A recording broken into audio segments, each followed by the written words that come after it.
warahmatullahi wabarakatuh.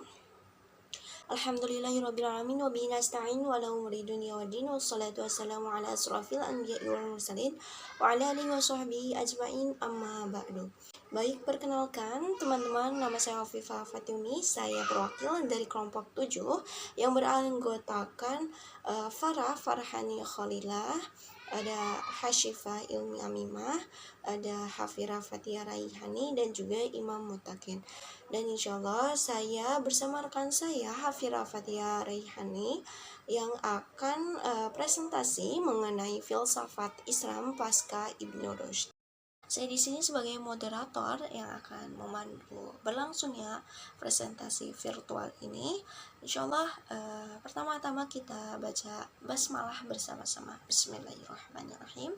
Yang kedua ada materi yang akan disampaikan oleh pemateri pertama, yaitu saya sendiri insya Allah akan membahas tentang filsafat Islam pasca Ibnu Rushd.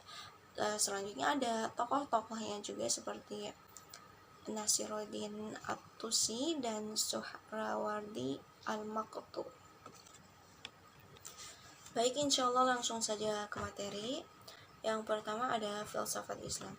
Filsafat Islam merupakan hasil dari pemikiran filsuf tentang ketuhanan, kenabian, kemanusiaan, dan alam yang dilandasi ajaran Islam sebagai suatu aturan pemikiran yang logis dan sistematis. Filsafat Islam berupaya memadukan antara wahyu dengan akal, akidah dengan hikmah, agama dengan filsafat. Nah, filsafat pasca Ibnu Rushd ialah tradisi kefilsafatan yang berkembang di daerah teritorial Islam di masa setelah serangan Al-Ghazali dan setelah wafatnya Ibnu Rushd. Si filsafat Islam ini sebenarnya tidak benar-benar dikatakan mati, tetapi hanya berpindah tempat ke tempat yang dimana tradisi kefilsafatan dapat kembali tumbuh subur. Muncullah tokoh-tokoh lainnya seperti ada Suhrawardi Al-Maktub. Beliau adalah ahli filsafat juga yang dilahirkan di desa Suhrawardi di Aleppo, Suriah pada tahun 549 Hijriah atau 1154 Masehi.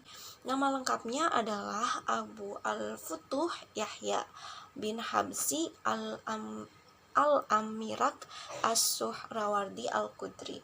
Nah, ia memiliki sejumlah gelar yang dipredikatkan kepadanya, antara lain Syekh Al-Israq, Al-Hakim, Al-Syahid, Al-Maktul, dan banyak lagi.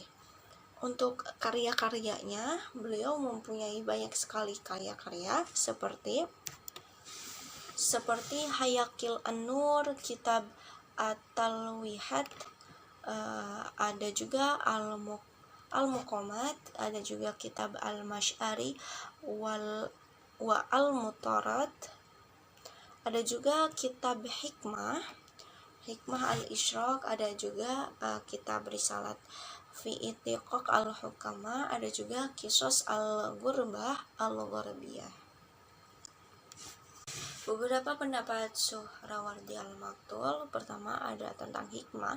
Menurut Suhrawardi, hikmah itu terbagi dalam dua cabang, yaitu Persia dan Mesir. Nah, dari Mesir kemudian pindah ke Yunani, dan dari Yunani lah kemudian masuk ke wilayah Islam. Yang kedua ada kajian sumber pengetahuan. Kajian sumber pengetahuan Suhrawardi membaginya ke dalam dua bagian, yaitu pengetahuan husuli dan pengetahuan huduri atau kehadiran. Selanjutnya ada upaya pencapaian dua sumber. Pertama, pengetahuan husuli ada dua sarana, yakni memaksimalkan fungsi indrawi atau observasi dan empiris. Yang kedua, pengetahuan huduri hanya dapat diperoleh dengan observasi rohani dan bersumber dari sang pemberi pengetahuan berdasarkan mukasyafah dan musyahadah. Selanjutnya ada tokoh Nasiruddin At-Tusi. Nah, Beliau itu memiliki nama lengkap Abu Ja'far Muhammad bin Al-Hasan Nasiruddin At-Tusi. Lahir pada tanggal 18 Februari 1201 Masehi di kota Tus yang terletak di dekat kota Mashhad sebelah timur laut Iran. Beliau juga dikenal sebagai ilmuwan serba bisa karena beliau juga mengembangkan berbagai disiplin ilmu seperti astronomi, biologi, kimia, matematika, fisika, kedokteran, hingga ilmu agama Islam. Nah, salah satu karya Nasiruddin At-Tusi yakni Akhlaki Nashiri yang mengklarifikasikan pengetahuan ke dalam spekulasi dan praktek. Nah, pengetahuan spekulatif dibaginya pula dalam metafisik dan teologi. Metafisik termasuk optik, musik, dan mekanik. Ilmu-ilmu alam termasuk ilmu-ilmu transportasi, meteorologi, mineralogi, botani, astrologi, dan agrikultur. Pengetahuan praktis termasuk etika, ekonomi domestik, dan politik. Selanjutnya adalah filsafat dan pemikiran dari Nasiruddin At-Tusi. Pertama ada filsafat moral. Menurut At-Tusi sendiri, penyakit moral bisa disebabkan oleh salah satu dari 3 sebab, seperti keberlebihan, kedua keberkurangan, atau ketiga ketidakwajaran akal atau kemarahan dan hasrat. Kedua ada filsafat jiwa, yaitu jiwa mempunyai cukup kemampuan untuk mendapatkan semua gagasan dan konsep objek yang dikenalnya ke dalam banyak ruang agar siap pada waktu yang diperlukan. Yang ketiga ada metafisika. Metafisika terdiri dari ilmu pengetahuan ilmi al-ilahi dan filsafat pertama atau falsafah al-ilah. Terima kasih, insyaallah itu saja yang dapat saya sampaikan. Selanjutnya ada pemateri kedua yang insyaallah akan disampaikan oleh saudari Hafira Fatia Raihani. Kepadanya disilahkan. Terima kasih kepada moderator. Saya Hafira Fatia Raihani. Izinkan saya untuk menyampaikan pemaparan materi mengenai tokoh Muhammad Iqbal dan tokoh Mulla Sadra. Pemikiran Muhammad Iqbal sangat berpengaruh dalam menentukan arah perjuangan umat Islam di India.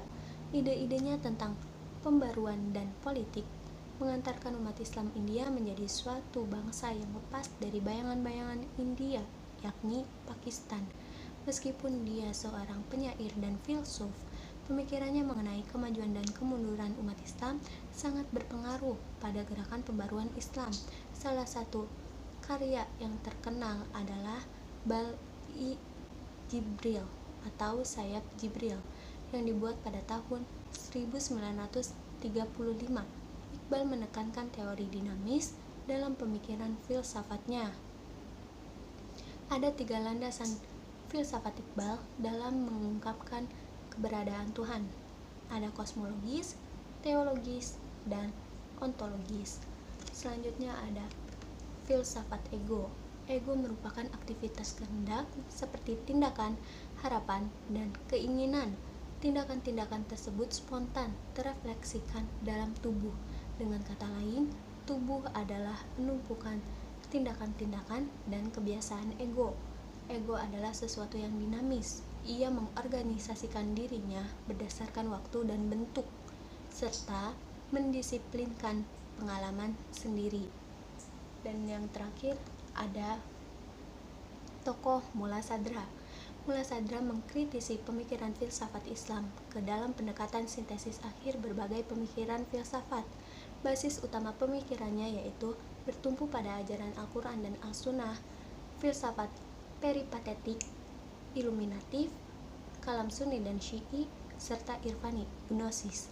Kontribusi Mulla Sadra dalam perkumpulan filsafat Islam dibuktikan dengan hadirnya sebuah karya monumental, Al-Hikmah Muta'aliyah. Mulla Sadra membagi filsafat menjadi 5 permasalahan. Yang pertama ada filsafat ketuhanan, metafisika, berkenaan dengan metafisika atau ontologi yang membahas proses panjang sesuatu sampai pada tingkat kesatuan maujud. Yang kedua ada filsafat pengetahuan dan epistemologi.